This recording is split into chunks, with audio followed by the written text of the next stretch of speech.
Okay, so I'm going to be looking at concentration and the effects on performance in the outdoor industry. So concentration is defined as being the ability to control mental state. It can affect performance by reducing and expanding the field of mental focus, allowing for precise decision making and controlled movements. This is really important in the outdoor industry, where the highest levels of risk can be life altering and in worst case scenario fatal. So, such as if you are not focusing properly when you're whitewater kayaking and your boat can get pinned, you can get caught in a weir, it's going to have devastating consequences. Okay, so you've got high level concentration, you are more attuned to your own performance and your kind of surrounding environments and external factors. Okay, so that would mean that you've got a climber who's highly concentrated. He's going to be focused on his own technique, crowd placements, and they're going to be calm enough to trust their instincts and abilities.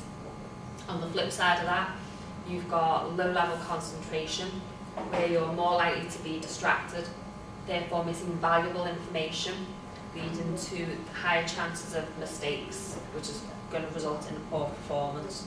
Okay, so sticking with the climbing analogy, you've got a lead climber, and they have to clip in at intervals. If they are distracted and not focused, there's a chance of them clipping incorrectly, so Z clipping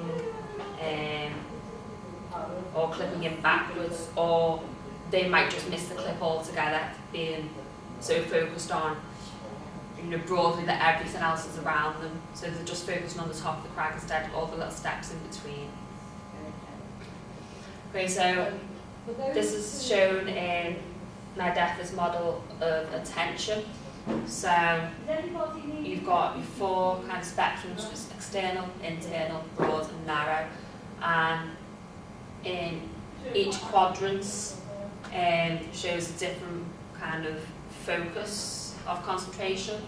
So broad external is where you assess the situation. External narrow is then where you're going to react to it. Internal narrow is where you're going to rehearse it. And internal broad is where you would analyse. Okay, so the factors affecting concentration. Some of them are easy to control and some of them are more difficult. The easy ones to control: diet, temperature and noise. So with diet, you make sure you're well hydrated, you've got enough food. Temperature, you want to be wearing the adequate clothing. If you are in an indoor setting, you can adjust the aircon, the heat. Noise, you can take yourself to a quiet room if you need that, or you can, if you need something to amp you up, you can choose the soundtrack to go along with it. So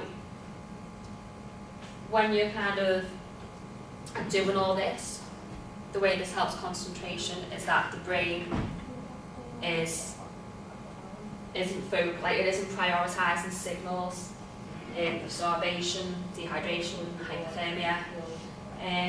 You should be note of that, especially when it comes to especially like the effects of noise. Special attention should be paid if dealing with people with ADHD or autism or any other kind of developmental learning disorders. Okay, so you might need to find that you're going to need a specialised environment, because with the likes of high autism, everything around them is noise. So what might be a bit of background noise to us will be deafening to a person with autism, which is severely going to impact their concentration. Okay, so the more difficult factor that affects concentration is stress. Okay. So ways of coping with this are imagery, mental rehearsal and breathing techniques. And you can kind of use these kind of like all together. There's a lot of overlapping. Yeah, so with imagery is where you create a mental image to focus on. So, and this is really good to be used for controlling arousal levels and as part of meditation. But mental rehearsal is all about practicing the movements and routine, and is known as mind and muscle technique, which is psychophysiological, so it's of both kind of the mind and the body.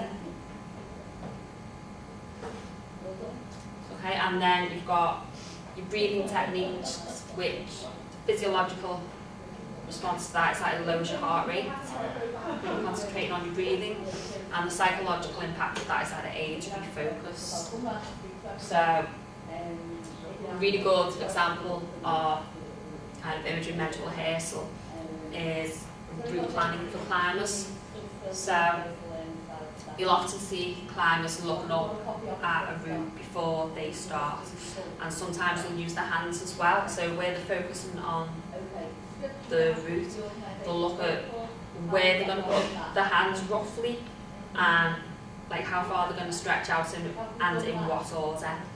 Okay, and there's the physiological response comes into this because the mind can't distinguish between kind of what's real and what's imagined, and there's also scientific kind of evidence that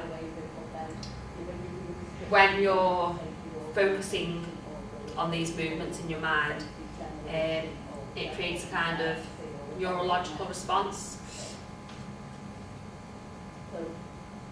And kind of like builds pathways that become involuntary over time. Okay, so a really kind of simplistic example of that is if you're ever asked to spell a kind of tricky word, most people would need to write it down, or if they don't have a pen and paper to the hand, they'll write it out with the finger in the air, and that's because they've got that kind of inbuilt response of that's how it should be. So it's kind of what's kind of like muscle memory and mental retention. Okay. With your breathing techniques, to lower your heart rate, it enables you to stay in the moment. So you can concentrate on the here and now instead of thinking about irrelevant things at the moment. Okay, so to kind of have kind of effective imagery, there's a theory called PETTLEP. Okay, so there's kind of like guidelines how to do this effectively. So you're going to use of physical equipment. So it could be that you're wanting to kind of imagine you're holding the kind of a paddle when kayaking or canoeing. You want to, the image wants to be a realistic environment. So it wants to be somewhere kind of maybe you've been before, or just very similar to where you will be working. The task that you're kind of visualising needs to be obviously relevant to the task at hand. And timing is quite an important one, because a lot of these things can be time sensitive, where they're broken into sections. So kind of like with long distance running, it's kind of one kind of monotonous kind of track. It's more about endurance. But then kind of with, again, sticking with climbing, there's different compartments to it. So you'll want to maybe kind of have that focus of being able to do smooth clipping in just before you get to the clip. You don't want to leave it too late or do it too soon. Okay, so learning is where you will update your imagery and your internal imagery along with experience. So the more you experience, you might be able to have different things to kind of visualise. So it might be that when you're starting off paddling, you get really freaked out over capsizing. You don't really have a lot of kind of positive images. But then once you've done it a few times and you've learned how to, maybe even how to roll, then you can focus on that next time. So you know when you're going into a capsize, you've got that visualisation and the positive feelings associated with doing the roll and staying in your boat. Okay.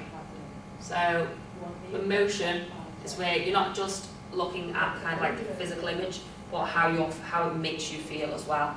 So whether you feel successful or strong, confidence, and then perspective is where kind of when you're looking at imagery, it's recommended to use an internal perspective. So kind of from you inwards looking out. Occasionally, an external perspective can be of use, but primarily it is internal. Okay, so to summarise, reduced concentration is a mental response to stress that can be managed through imagery. This is a practice that is most effective in cognitive anxieties, so anxieties of the mind. Just recognise that everybody is unique, so these coping strategies are not a refined process. However, it's a good basis to work with when coaching others and oneself, especially when coaching. It should be ensured that they have a good understanding of it so that they can implement it effectively.